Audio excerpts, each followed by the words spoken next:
Hello दोस्तों, मेरा नाम सजल शर्मा। आज की इस वीडियो में मैं आपके साथ लेके आई हूँ भारतीय न्याय संहिता का एक बहुत ही इम्पोर्टेंट टॉपिक, जिसका नाम है थ्योरीज ऑफ पनिशमेंट। कि पनिशमेंट की मेनली 4 तरह की थ्योरी होती हैं। Number 1 deterrent theory, number 2 preventive theory, number 3 retributive theory, number 4 reformative theory.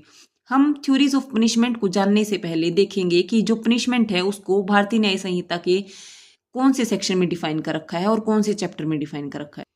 भारतीय न्याय संहिता का चैप्टर 2 सेक्शन 4 से लेकर सेक्शन 13 तक बात करता है पनिशमेंट के बारे में। कि जो पनिशमेंट है वो 6 टाइप्स की होती हैं।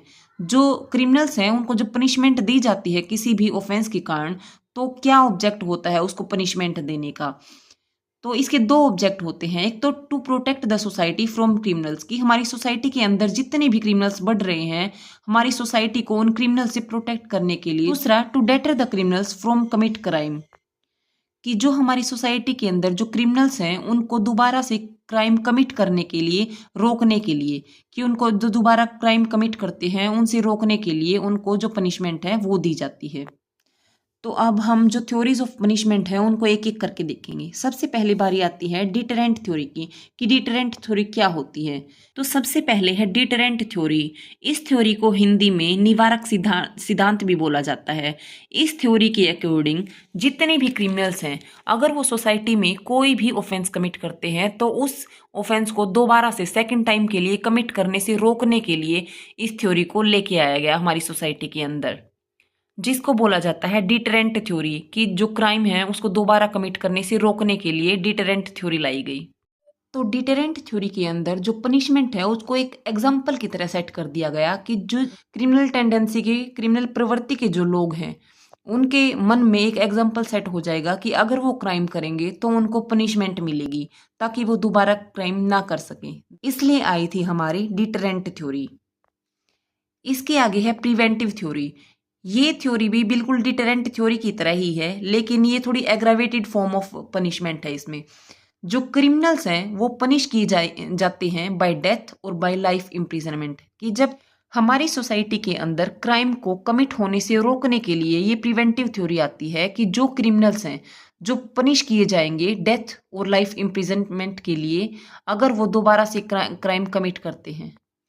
प्रिवेंटिव थ्योरी वैसे तो जो डिटरेंट थ्योरी है उसकी बिल्कुल सिमिलर है, लेकिन ये थोड़ी एग्रावेटेड फॉर्म ऑफ पनिशमेंट है इसमें, जैसे डेथ है और लाइफ इम्प्रिजनमेंट है, ताकि जो क्रिमिनल्स हैं वो 1000 बार सोचे कि सोसाइटी के अंदर क्राइम ना करें। जो प्रिवेंटिव थ्योरी है वो जोर देती है नॉन अकरेंस ऑफ क्राइम पर, कि जो क्राइम है वो दोबारा अकर ना हो हमारी सोसाइटी के अंदर। उसके बाद एक थ्योरी आती है रेट्रीब्यूटिव थ्योरी। रेट्रीब्यूटिव थ्योरी बात करती है कि जो विक्टिम है, जो पीड़ित पर्सन है, जैसे उसने दर्द सहा है वैसे ही जो दोषी पर्सन है वो भी ऐसे ही दर्द सहेगा। जैसे eye for eye, tooth for tooth. अगर तुमने मेरी, मतलब तुमने मेरी आंख फोड़ी है तो मैं भी तेरी आंख फोड़ूंगा, या तुमने मेरा दांत तोड़ा है तो मैं भी तेरा दांत तोड़ूंगा। ये रेट्रीब्यूटिव थ्योरी है, बदला लेने वाली थ्योरी।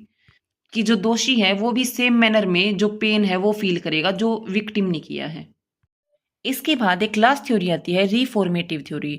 इस थ्योरी में ये बोला गया कि जो ऑफेंडर है, जो क्रिमिनल है, जरूरी नहीं कि उसको सजा ही दी जाए, शायद उसमें अलग तरीके से रिफॉर्म करके भी उसको सुधारा जा सकता है। जैसे कि एक कैदी है, उसको अलग तरीके से एजुकेशन दी जाए, उसको जेल के अंदर ही एजुकेशन दी जाए, या और तरीके से उसमें ऐसा रिफॉर्म लाया जाए जिससे वो अपनी एक गुड लाइफ है वो जी सके। और इस तरीके से जो ऑफेंडर है वो अपनी सोसाइटी के से साथ भी कनेक्ट रह सकता है। उसके बाद एक केस आता है Dev Narayan Mandal versus state of UP 2004 supreme court.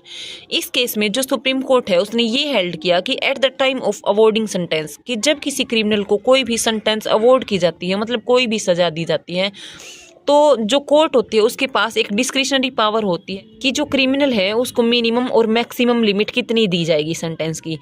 तो जो कोर्ट है उसको कभी भी अपनी इस पावर को आर्बिट्रेरीली यूज़ नहीं करना चाहिए, मतलब मनमाने ढंग से यूज़ नहीं करना चाहिए। जो क्रिमिनल है उसको उसी मैनर में सज़ा मिलनी चाहिए कि जिस मैनर में उसने कोई ऑफेंस किया है। और जो क्रिमिनल है उसको सेंटेंस अवॉर्ड करते टाइम, उसको जो पनिशमेंट है वो देते टाइम, जो कोर्ट है इन जो फॉलोइंग चीज़ें हैं इनको ऑब्जर्व करेगी। कि नेचर ऑफ ऑफेंस, जो अपराध उस क्रिमिनल ने किया है वो ऑफेंस का नेचर कैसा है, या ग्रेविटी ऑफ ऑफेंस, जो अपराध है वो गंभीर है या नहीं, या एज ऑफ अक्यूज्ड, जो पर्सन अपराधी है उसकी एज क्या है, या उस पर्सन की हेल्थ कैसी है, या फिर उसका सेक्स क्या है, मेल है या फीमेल है, या जो भी ट्रांसजेंडर है, या फिर जो मैनर ऑफ कमिटिंग ऑफेंस, जो ऑफेंस कमिट करते टाइम जो मैनर है वो क्या रहा है उसका।